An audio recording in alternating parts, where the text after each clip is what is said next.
All right, I hit the button. I hit the button. Or are we live? Oh, okay, We sweet. might be live. We are live. Yeah. We were just talking about your horrifying malady. Yeah. Okay, actually, first before we get into that, Brandon, which I know is exciting, Yeah, everyone wants to hear about my horrifying malady, but yeah, um, I just so you know, Brandon and I were talking about racing events in yeah. Wisconsin, and I went to a website to learn more and watch this, Brandon. Do you have the stream up? I do. Yeah. All right, watch this. If I change tabs to like look at this racing site. Uh-huh. Ah. It just so happens to be like positioned in the spot where. Oh, that's crazy. So just grabbed him for the plugins. All right. Yeah, yeah, yeah, Well, now he's been a guest on our stream. Welcome, yeah. sir. Yeah, that's pretty good. Um, Yeah, cool. Wow. yeah. Who else can we fraudulently involve in this live stream? Yeah, I just need to put a Uh, picture somewhere in the middle, and then yeah. the software will take care of the rest. So that's Perfect. something. Yeah. Perfect.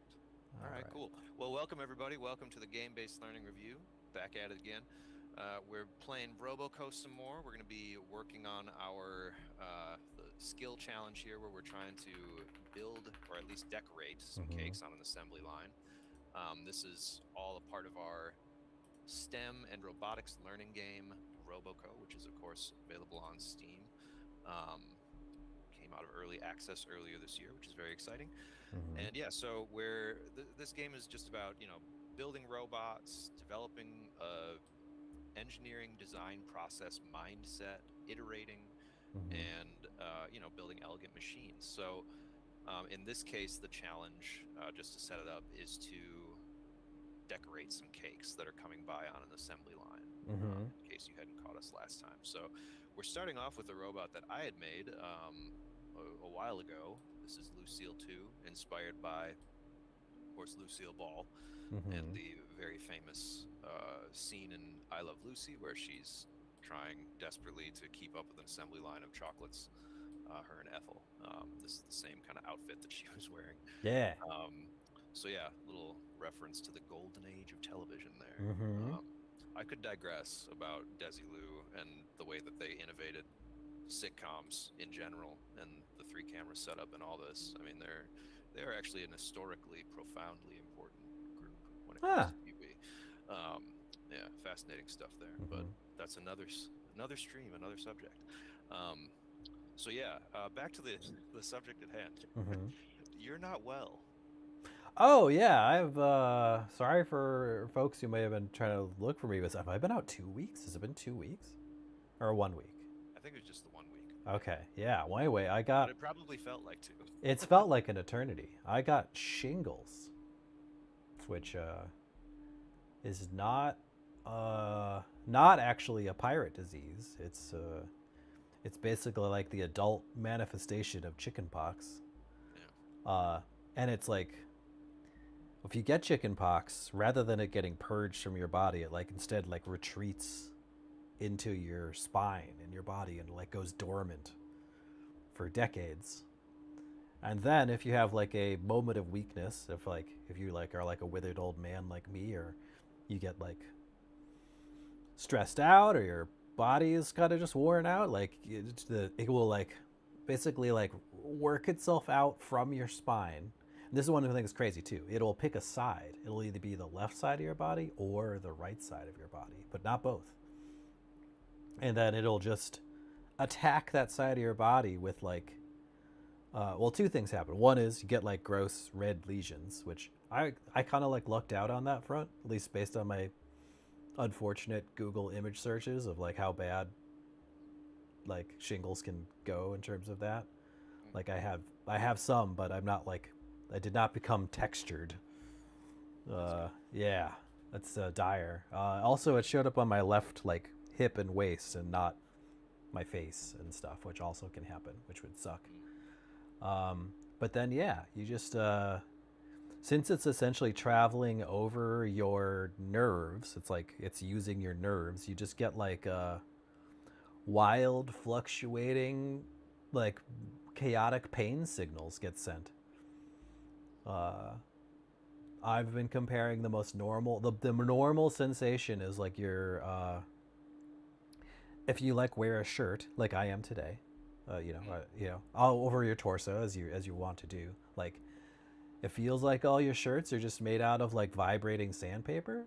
Like like Cool. I spent time in my mind trying to be like, could I install like wicker hoops inside my shirts so I could just make it so that they like suspend outside of my body at all times?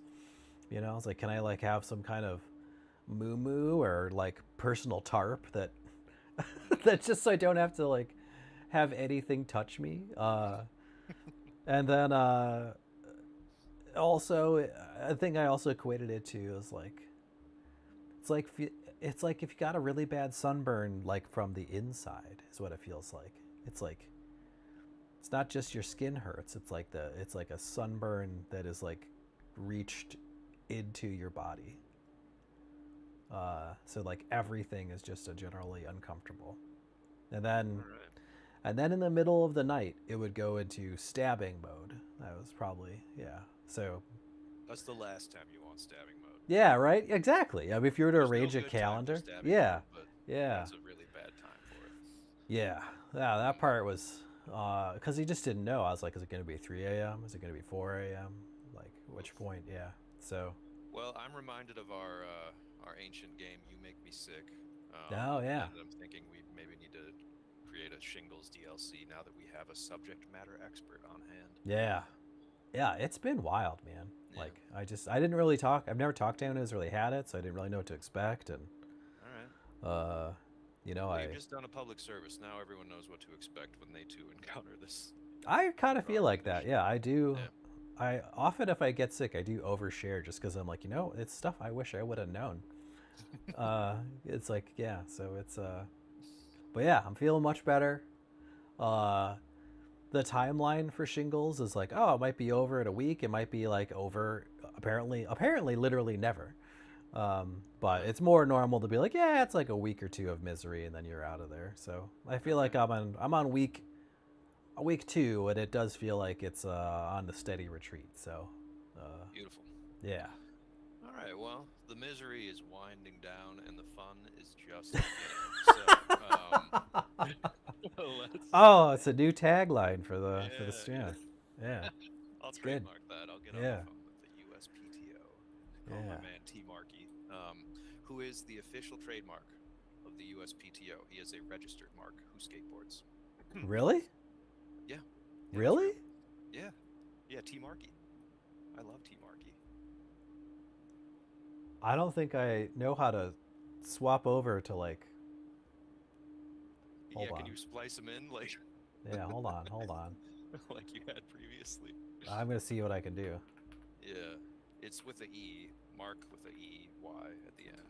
So T-Mark E. Just space. I think T is like his initial, his first name initial. It stands for trade, I think. Yeah. I think his first name's Trade. Yeah, he's just a registered mark who skateboards. He's really cool. Is he a bizarre yellow circle? Yeah, it's a registered mark. Right there. Let's see. All right, hold on. We'll see if this works. It has to recognize this as a face in order to filter Rob is it. in the chat. Yeah, well, he does have eyes and a mouth, but that's about it. Some Yeah. similarities to a face, and There he is.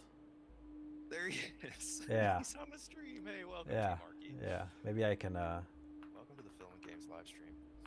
Oh. I'm glad you shredded your way over here, T Markey. Yeah. It's nice to see you, pal. Oh my goodness. I'm sorry it's kind of glyphing out, but that's just how it is when you're running video filters. Yeah. When you're shredding that fast, it's Yeah. kind of, the shutter Yeah. speed can't keep up with you.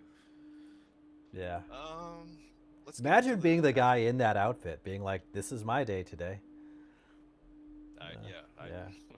That's an aspiration for me. I would Yeah. love to be in the T Markey outfit. That'd be an amazing Saturday. Yeah. All right, but we're gonna make a cake, or at least decorate some. Oh, yeah. I believe. So It's a So, piece yeah, of cake to make a cake.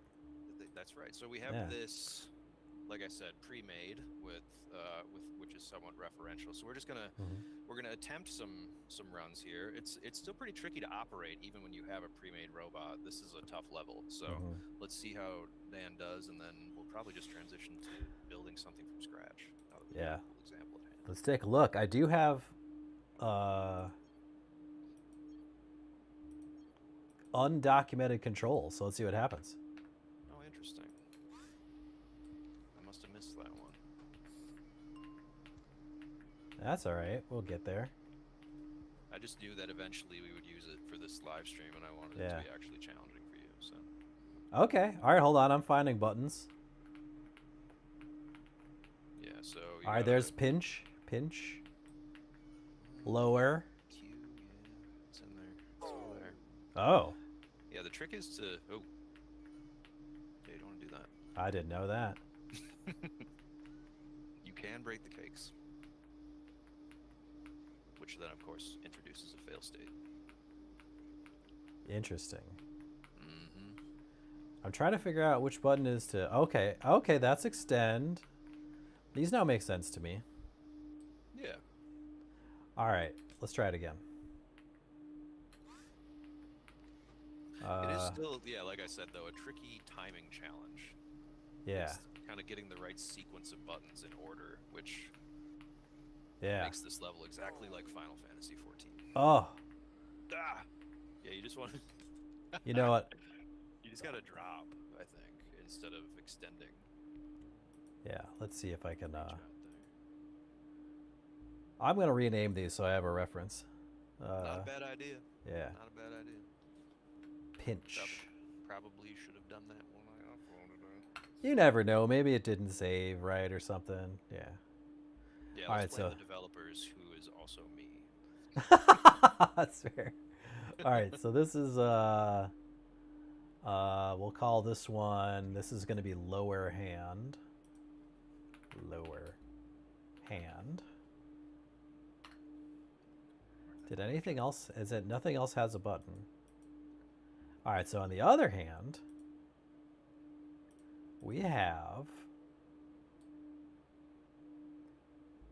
contract arm, I think. Oh no, that's swing arm. Swing arm. Okay, so this is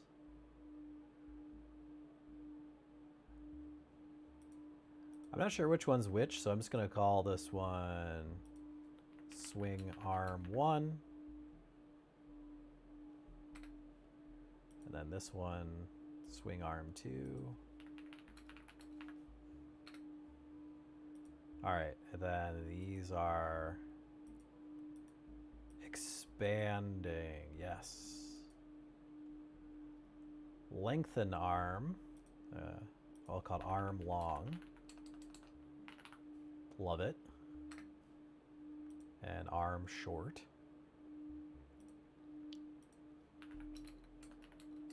Beautiful. Yeah, yeah. All right.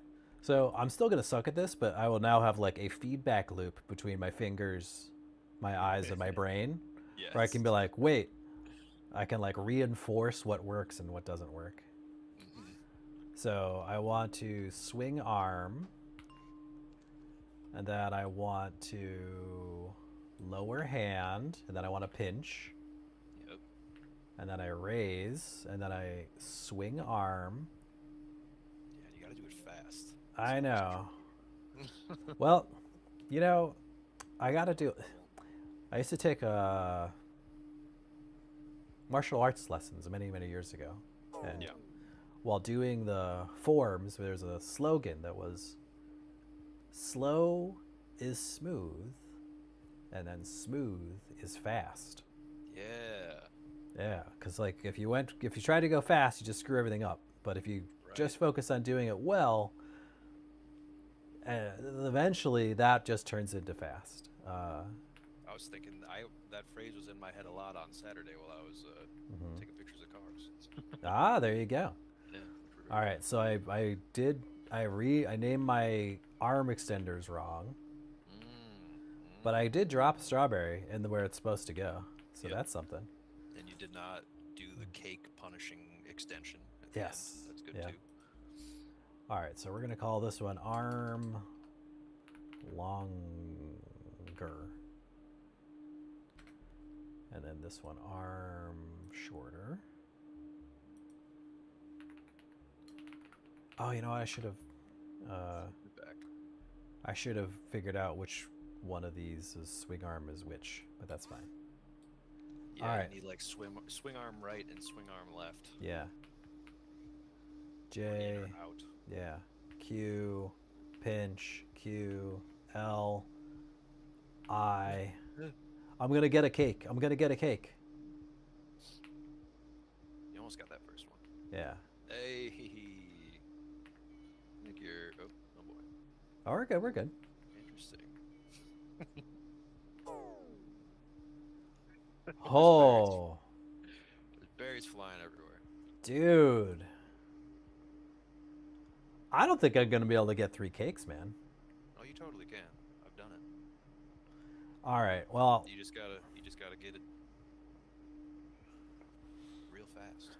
you know, do I want to get all of these on the same left-hand controls? Can I? I could. Yeah. I don't know. WAS and D and QE. I could do it if I can get it all into one hand. I can get a rhythm going, I think. Sure. No. Let's all right. Let's just give it another whirl. Yeah, this is basically a skill challenge and not at all a building challenge today. Yeah. And it's just a matter of getting the sequence memorized, basically, and then executing it. Yeah. Oh, it's so okay. I take it. stuff. I actually take it back. I am gonna. You're I gonna am. remap. I'm gonna remap because Well, every one of my instincts of what button should do what is like Yeah. not working for me. Well, this is actually, I think, a valuable and perhaps even teachable moment, because I think when you're designing this kind of game, or even just mapping controls in general for yourself or for a general player base, it's very difficult to predict what's intuitive to any given individual. These controls are based on the intuitions that I have, and those intuitions are based on a specific set of like game literacies and historical game experiences that you have no access to, right? And likewise, I don't have access to yours. So I think this is why this system in the game where you can remap these controls is so powerful and important, because then you can actually design your user experience and your interface in a way that's authentically intuitive to you. 100%. That's what I think. It's like is one of the coolest things making a bot this. I feel like a promotional video. I'm not trying to be promotional. It's really satisfying in a game like Roboco to like plan a user experience for yourself, and then enact it, and then and it's really cool to be like, hey,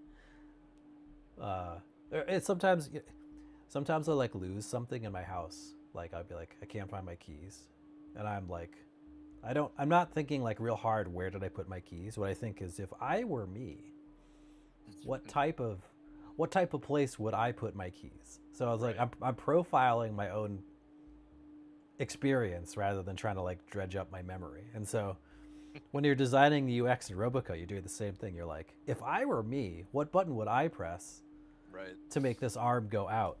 And at least for me, I'm like, oh, W makes the arm go out because it's like forward in a first-person shooter. Yeah, makes perfect sense. Then I'm gonna do the same thing with A and D. I'm gonna make A and D be left and right for the arm.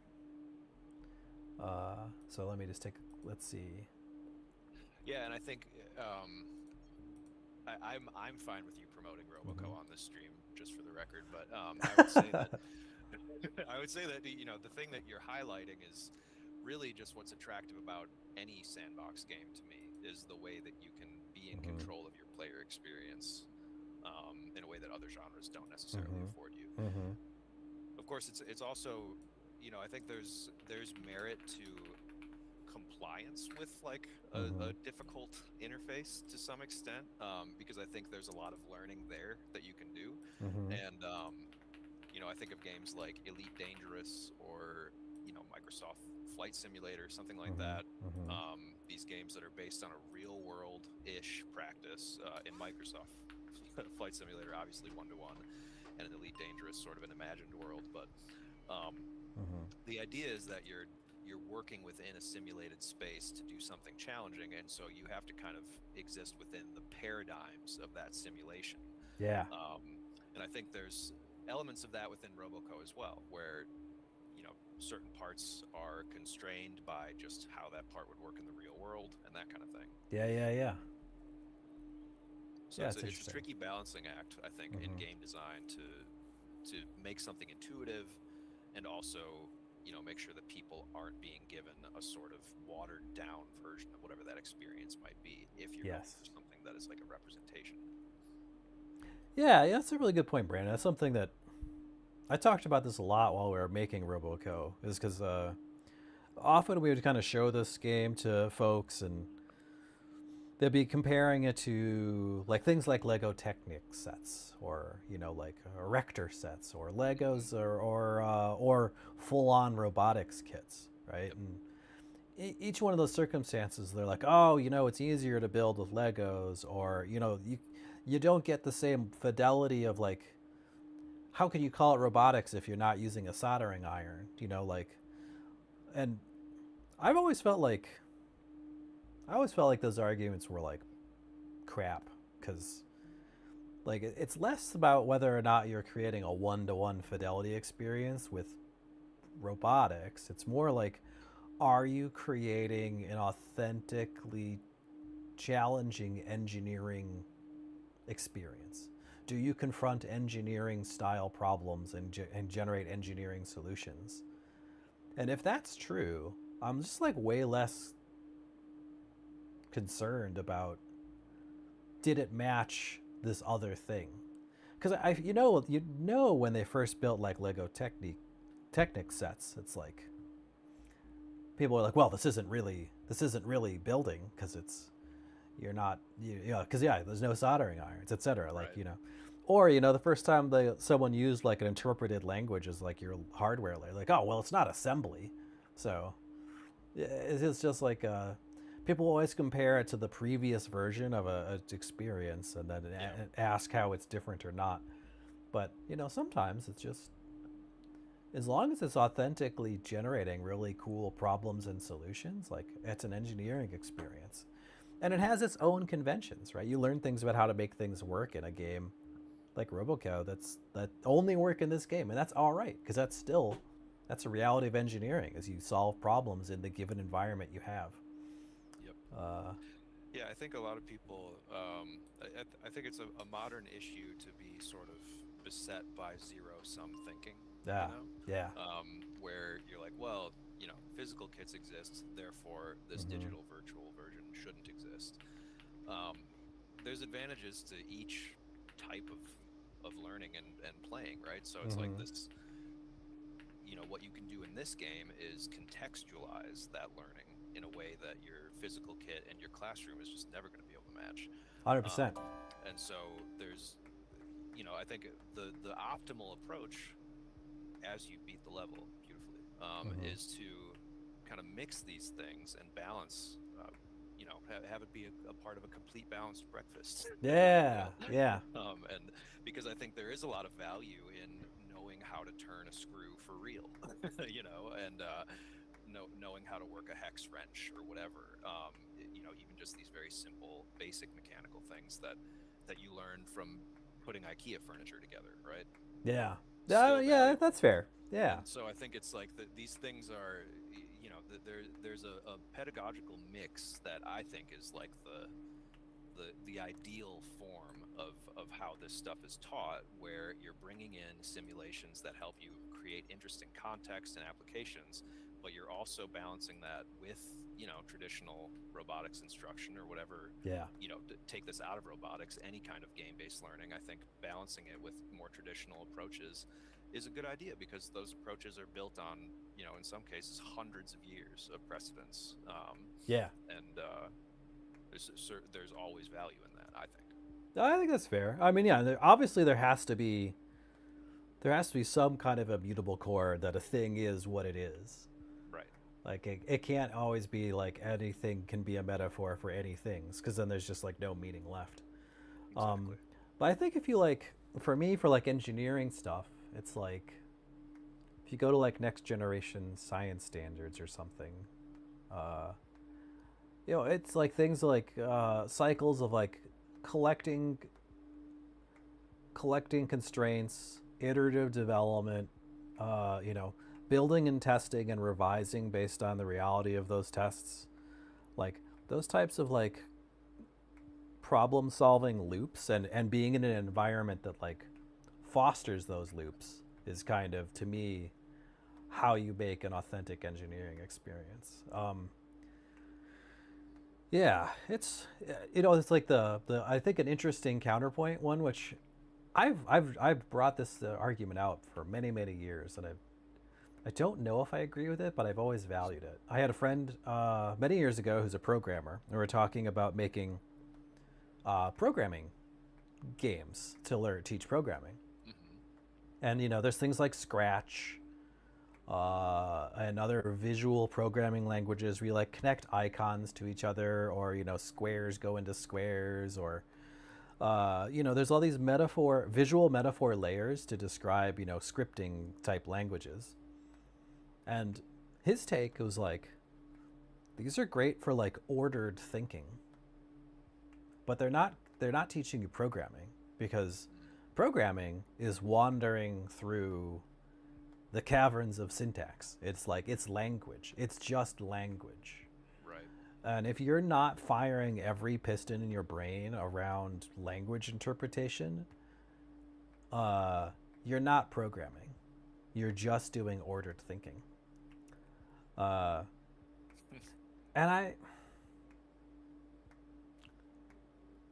I've gotten a lot of personal value out of ordered thinking visual programming interfaces. I'm like, oh, these are great. They do help you think about how to construct something that is programmed. But I think I do also agree that it is not programming. Of course, this is way before our, dystopian vibe coding timeline, where now programming is how to ask nicely. So I would love to hear what Nathan had to say about that. Yeah, I was going to say, I'd be interested to hear how he's updated that prediction now that language models have so thoroughly asserted themselves in the world of coding and programming. To his point, that it is just language. Well, I think one of the things that's been funny, right, is it's like one of the early and still, I think, very relevant criticisms, right, is that programming was built so that you could have a very specific typed language to make very specific things happen. That's like why programming languages happened. They're like, and that'd be great if there's a way that you could write what you wanted and have it do only exactly what you asked for. That's like the premise behind like programming languages. And it is a bridge past binary or past assembly, right? Where it's like, it's now arranged in concepts that are relevant to like human language. But it still is, it does exactly what you ask it to do. And with LLMs, it's totally gone. Now it's a completely imprecise, it'll do some variation of kind of what you asked for. And I think what's wild, right, is that like for so many circumstances and like in life, and like for this stuff, that's actually good enough.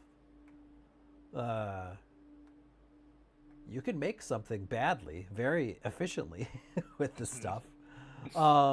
And if it didn't actually have to be the way that you wanted, either because you don't care or you literally aren't equipped to cognitively understand what that is, like, LLM's got you covered, man. Yeah. It's fascinating to me. It's a brave new world. It is, and I think in both ways, right? We've got the grim dystopia part and the holy cow, that's neat part. Right. Yeah, Right. I don't know. It's yeah, I don't know. It's not unlike the transition we made during the course of this playthrough. where you were struggling, and now we've won. I tell you, man, yeah, Rose remap controls. I was like, yeah, I was like, did it. yeah, That did the job. yeah. So, do we want to proceed with the cake challenge, start a new robot build, or shall we jump to a new one? What do you think? Dude, I think I want to start a new challenge because Okay. this robot's awesome. And we, You're all caked out. and I, I considered it, Brandon. I was like, we can modify this robot any way we want. If we wanted a caked out cake robot, we could do it. But this is a family stream. So I think we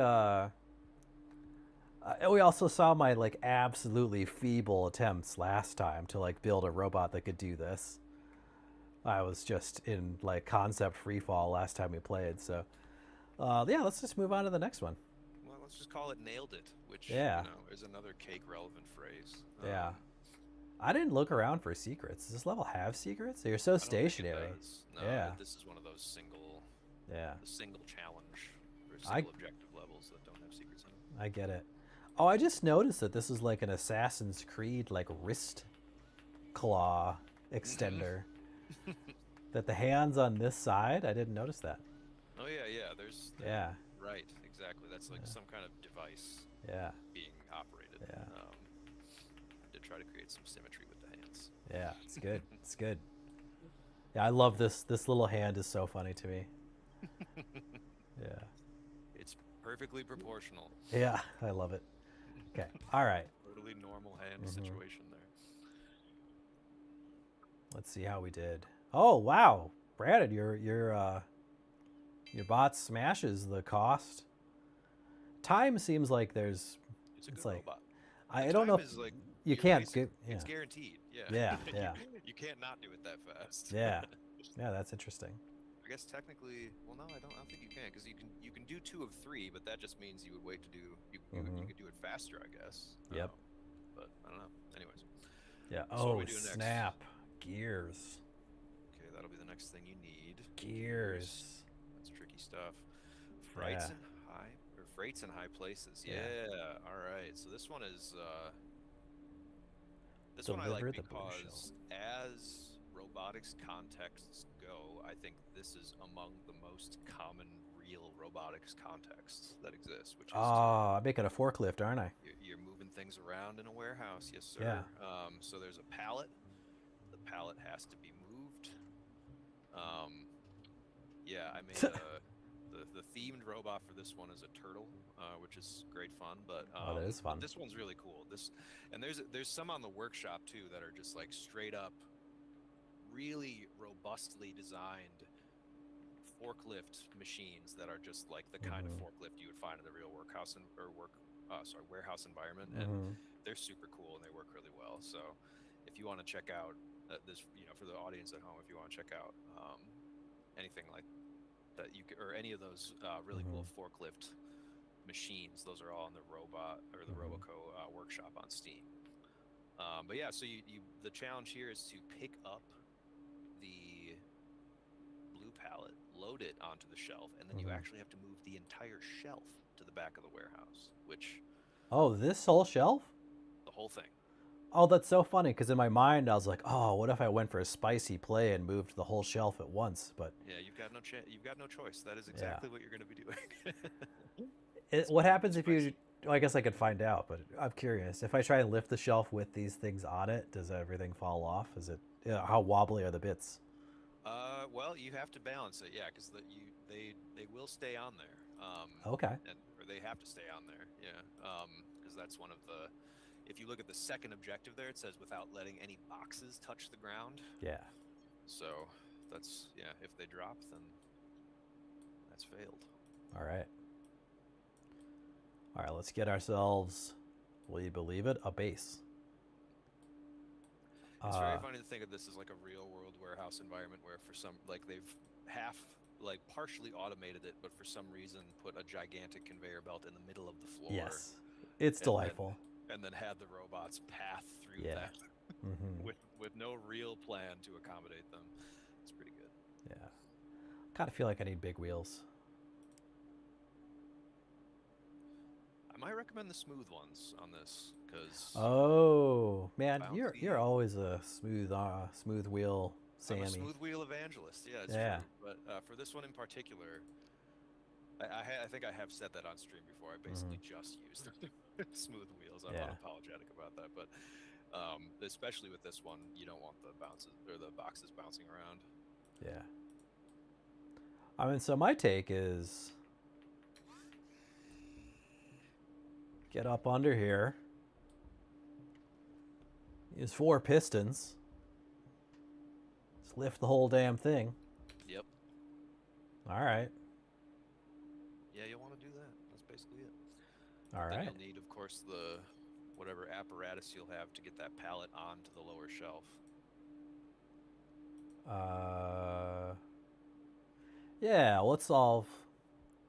You know me, I like to solve one problem first and then solve the next one. Sure. Yeah, yeah. We work in phases here. Yeah. There's Alpha, one. beta, gold. Mm-hmm. I was just talking about the crazy shop talk, Filament renaming its phases of development recently. Yeah. And I'm actually now for it. I used to be very much opposed. But because someone finally gave me a metaphor I can get down on for it. Okay. So I guess for Enlighten me. yeah. So I don't know. previously at Filament, when we're making a game, we do in phases: alpha, beta, and then gold is a finished game. And when we are making the thing that is called alpha, we would call that alpha development. Apparently, that makes us huge losers, because in the real world, what you call alpha development is like once you have the alpha completed, because now you have an alpha that's testable. So now you're in alpha development because you have an alpha, not that you're making the alpha. And this like blew my mind because I was like, you're telling me if I was like driving from Madison to like Minneapolis and like if I'm at like La Crosse, I'd be like, people are like, where are you? I'd be like, oh, I'm in Madison because like I just finished the leg of my journey that involved Madison, and so that's over. I can now demonstrate that I've left Madison. Okay. I'd be like, wouldn't I say like I'm on my way or I'm at La Crosse? Like I don't know. So like, but what does make sense to me is someone's like, hey Dan, how old are you? And I could say, at least for a few more years, I can say, I'm in my 40s. Okay. Right? Because like, once you hit 40, you are now in your 40s. Right. And that continues until your 50s. And that's now how we're naming our phases of development. Like, we're in our alphas, is that we've finished alpha, we're at like alpha, and now we're in alpha until we complete beta, and then we're in beta. So it's like age. If you measure it like age and not like a trip, it makes sense. Okay. Well, that makes perfect sense to me. Yeah. Sorry, it's such a nerdy topic, but it No. This stream is about games and game development. Yeah, I thought it was interesting. I've now made peace with it. Yeah. I think it is interesting. It's one of those classic semantic things where it's like it is very meaningful when you get down into the bottom of it, but it's also definitely something that is very industry based and jargony. Yes. And could probably be dispensed with by an amateur without any cost or recompense. Yeah. Oh, interesting. There is. I was like, can I limit my piston length? But apparently not. That's unfortunate. Yeah, I think that's like based on the size. So like, yeah, if you wanted to have like a hard limit on how far it could extend, you would just pick a smaller one. But, interesting. But I see what you mean, like with an extension limit or whatever. Yeah, that'd be cool. Yeah. Put it in the roadmap. All right, so you got 4 gigapistons. Yeah.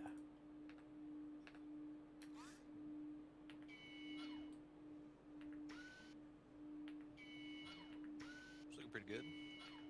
Yeah, they're going way too high, but we'll just try it. Yeah, let's see what happens. I do think I need tinier pistons. I love the carts that come flying out of that Yeah. shipping thing once in a Yeah. while. Whoa. Wow. You hoisted it. Yeah.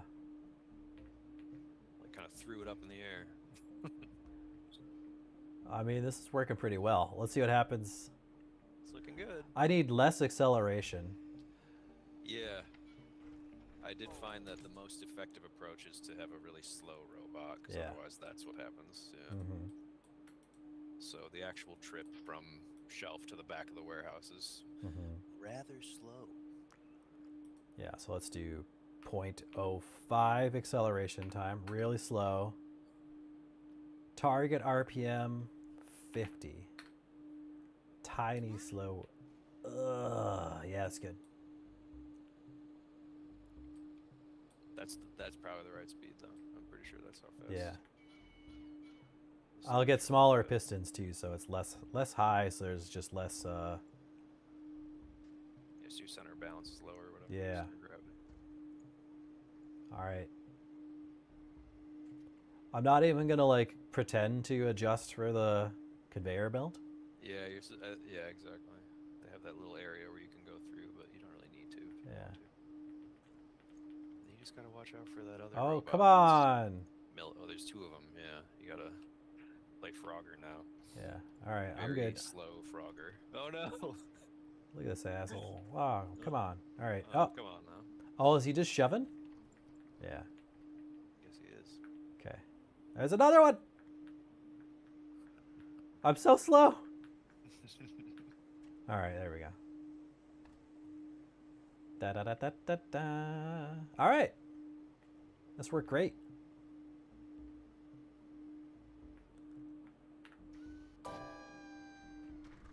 Cool. Well. Wait, that counts as finished? I didn't even get all the boxes over here. Counts as partially finished. Yeah, because Yeah, there's boxes left behind. the pallet is a stretch goal, kind of. Well, that's nonsense. Yeah, the foreman didn't set these goals. Yeah. I don't know who did, but it wasn't the Yeah. foreman. Yeah, I absolutely reject the idea that I don't need that pallet. That's a bunch of gibberish. All right. We also need smaller pistons. I used large telescoping pistons. Yeah, absent the pallet, you really don't need a forklift apparatus at all. But Oh, I think I just want piston. Just regular piston. Piston large? Either way. Do I care? Probably Let's not. try piston small.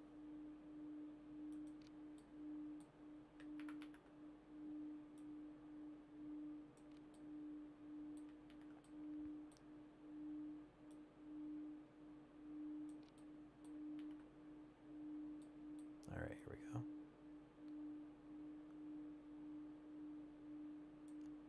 Wow, wildly bad placement on that one.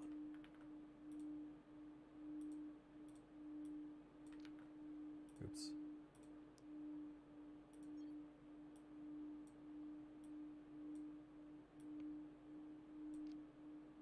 Making the necessary adjustments. There we go. Oh, it's so cute. Oh yeah. That's an elegant machine. Now I wonder.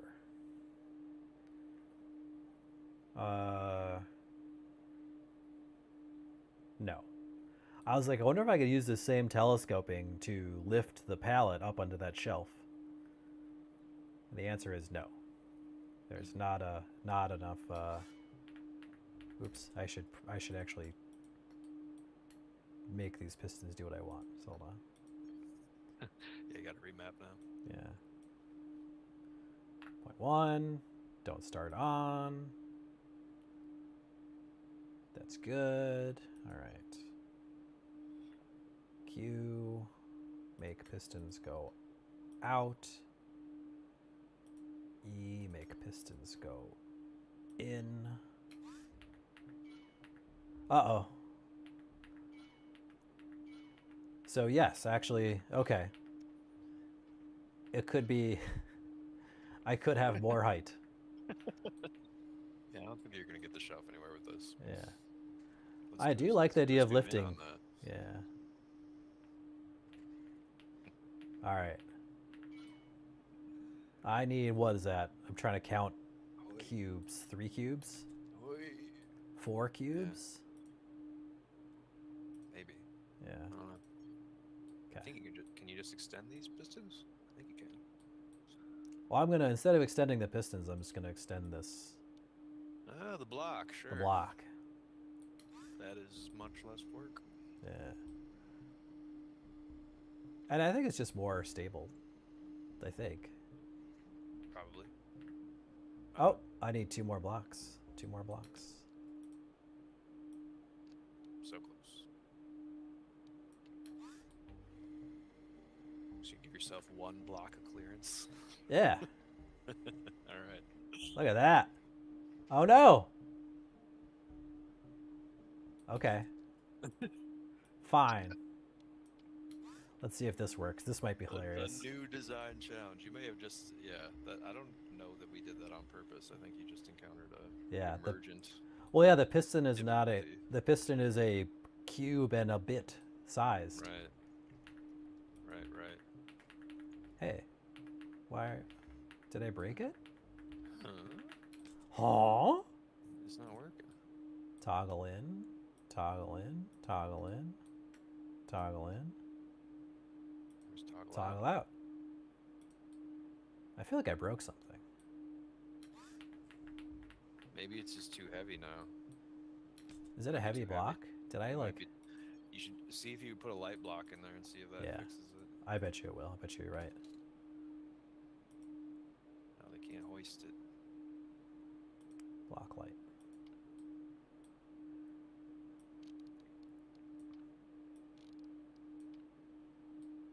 Oh, I should have counted my cubes before I deleted it. It's fine. Oh, hey, chat. What's going on? Yeah, I think the block was too heavy. All right, we're back at the wrong size. Oh, wait. Or... Is it just right? No, it's not. This is going to go great. Oh, come on. Hey, Trolio. Yeah, there is torque scaling to an extent when you change like engine and piston sizes. The torque is basically dictated by the size of that part. Yeah. So that's how you manipulate torque. Yeah. All right, here we go. So if you used bigger pistons, then this would definitely not be a problem. Oh, well, so we answered the question about whether or not it was the weight. The answer was yes, it's the weight, but then also the shelf is heavy. Now the shelf is way too heavy. Yeah, all right, so my little baby pistons are no good. Yep. You're torqueless. Yeah, torqueless. It's a pretty good, it's just a good insult in general. Torqueless? Yeah. All right, so that was small piston. Let's try large piston. You got no motion, you got no torque. Yeah, oops. Let's move this bad boy up 1. Larg piston. Larg piston. There we go. Yeah. Larg piston. Larg piston. There we go. One more time. That's it. Yeah, that's all we need. We just need 4. All right. So Q piston toggle. It sounds like it's out. becoming a vocal stim for you at this point. I mean, it's a regular part of my life to say words until they lose meaning. Wandering around the house going larg piston. Larg piston. Yeah. Okay. Lucky Linden. Yeah, that's how it is, man. It's just words, man. They're just sounds. Yeah. Just a depraved person making sounds. Yeah. Okay. Wow, these are really mighty. I see the little. Ba-dum. I got a little Yeah, you got the flouncy bounce. Yeah. Mhm. Now, will the 1 cube clearance make it over the middle part? I don't know. We'll find out. God, that's low. It's drift mode. Oh no. Hell yeah. Sick. Yeah. It's Cambered. Oh, that reminds me. Speaking of, Brandon, you want to talk a little bit about Forza? Oh, yeah, sure. Just the racing game. Yeah. Yeah. Yeah, I was playing it a bunch this weekend. It's very cool. It's very cool. Beautiful simulation. Tell me, what is educational about Forza? Well, you learn a lot about cars. It's pretty much inevitable that you learn a lot about cars playing that game.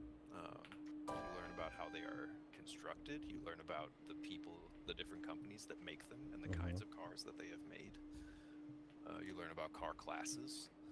And actually, I think they've done a pretty good job in the last few of making it educational about the location that you're in. So there's quite a bit to learn about Japan in this version. And in the previous version, you could learn a lot about Mexico. So like, for example, one of the things that they emphasize in that game is how big the VW bug was in Mexico and is. Which is not something I knew, but yeah, cultural phenomenon, the VW bug.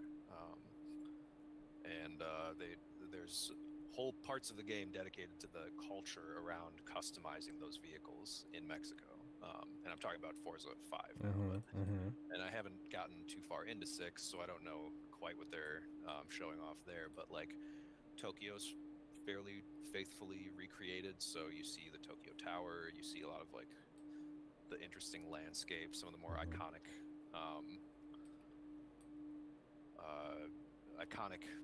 locations in the game, or in the country, are represented in the game. The Tateyama snow walls, for instance, which are a fascinating aspect of just the way that they manage winter and snow in Japan. There's these roads that you go down that have like canyons carved into enormous snowbanks. That's the Tateyama snow Oh, wall. yeah, that's right. You showed me a picture of that. Yeah, which those are also included in the game, I think, somewhere. So just, things like that, where it's a really cool way to be exposed to other iconic cultures and, landscapes in other countries that, I'm not flying to Japan anytime soon, but very cool to check out different parts of it and learn about it. Do you think when Forza tells you something about cars and how they work, do you believe it? Are you like, this is accurate? Not really. I mean, to an extent, I do. I think there's a lot of fans of the game that that sort of police the verisimilitude. Yeah, that's what I was thinking. I've seen a lot of like, the funniest things to me are when you have someone being like, "That's not the way that specific engine sounds when it's been modded in that specific way." Like they have this super rarefied knowledge that the game developers, when in the process of creating 620 cars, overlooked. That is something to Roboco's credit. Every one of these motors sounds exactly like the real one. Yeah, exactly. Yeah. The Larg piston sounds exactly like it's straight from the Larg headquarters. Like we recorded it right out. Yeah. But yeah, I think that like any simulation, it teaches you a great deal about the thing that it's simulating. Now, I think you can talk to people about how simulation-y versus how arcadey Forza is. I think it's depending on how you set up the settings is basically how close it is to real life and how far you get into like the tuning elements of the game. But and yeah, to that end, I think there is probably a great deal of mechanical engineering to learn about in there if you pursue that part of the game. So to that extent, it's basically the same game as what we're playing right now. Where it's like especially when you're like modifying your cars and all that, and tuning everything from like the axles to the tire pressure you can change. You can get really quite granular with how your car is set up. And I think, interesting, especially like in the way that car ownership goes now, I think cars are set up to be iPads in some regard. So it's like they assume that you don't want to know how it works. And think so. I think it's a valuable way to find out about that stuff if you're interested. All right, cool. Yeah, I'm it's I think I'm gonna get it. So I've been so car brained recently that it's something that's just in my interests. Yeah, well, Yeah. I'll see you on the track. I mean, it's it has in common, I think, um, the same thing that like Assassin's Creed games do, where they endeavor to recreate a location in the real world, and they work very hard at that. And in the process, they create sort of like a living museum of that place.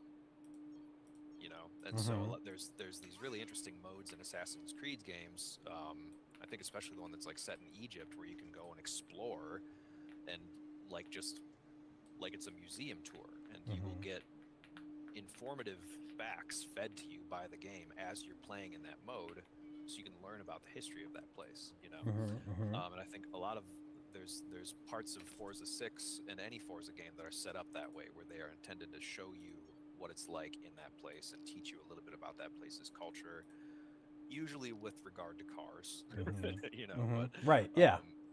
But I think in general, it celebrates and elevates the culture of a place, and I think that's really cool from even just like from a humanist perspective. I think it's really exciting. Yeah, that makes sense to me. To have a work of art that is intended to celebrate things. Yeah. We have to an extent gotten away from that, and I think that's a really important function of art, is to be celebratory. Yeah, I think that's true. I think that's super true. I feel like when you're experiencing art, you want to not just experience the thing, but you want to feel like you have a connection with what the person or people who made it were trying to express. Yeah. And sometimes it's a celebration, sometimes it's a angry fist shake, sometimes it's a laugh, but like you want to connect to like the idea that a human did this thing for a reason, that they wanted to say something. Yep. And that's like true for like, yeah, it's true for a video game, it's true for like an oil painting, it's true for just about, yeah, it's just true for art. It's like why art exists. It's communication. Yeah, and if it doesn't have that, it's like David Lynch said, they're like, they would ask him what the film meant, and he would say, "The film is the talking." Go listen to the film again. David Lynch, man. Did you ever see his thing about watching a movie on a phone? No, I don't think I have. Highly recommend looking up David Lynch watching movie on phone. It's okay. He's got a lovely rant about how you're robbing yourself of an actual experience if you try to watch a movie on a phone. It's very funny. Well, I'm up for any David Lynch rant. Yeah. So it looks like you've added some forks. Yeah, I was just forking around over here, Brandon. They did do a bad job of lifting, but we now got longer forks. But I need mightier pistons. All right, sweet. I need large telescoping pistons. Yeah. Excellent. Yeah, here we go. Well, we might be pulling off the classic last-minute completion here. We'll see. Oh, you think so? I don't think so. Because you got 3 minutes. Yeah. You've said it before. You've done it before. It's so wild. I always feel like I'm coming in under the gun on these things. Yeah. All right. Gotta remap these guys. Well, hold on. Let's see what we've got. That's fine for now. Telescoping. Toggle in. Telescoping. Toggle out. Okay. Will that will not cut the mustard. Huh. That's not high enough. Huh.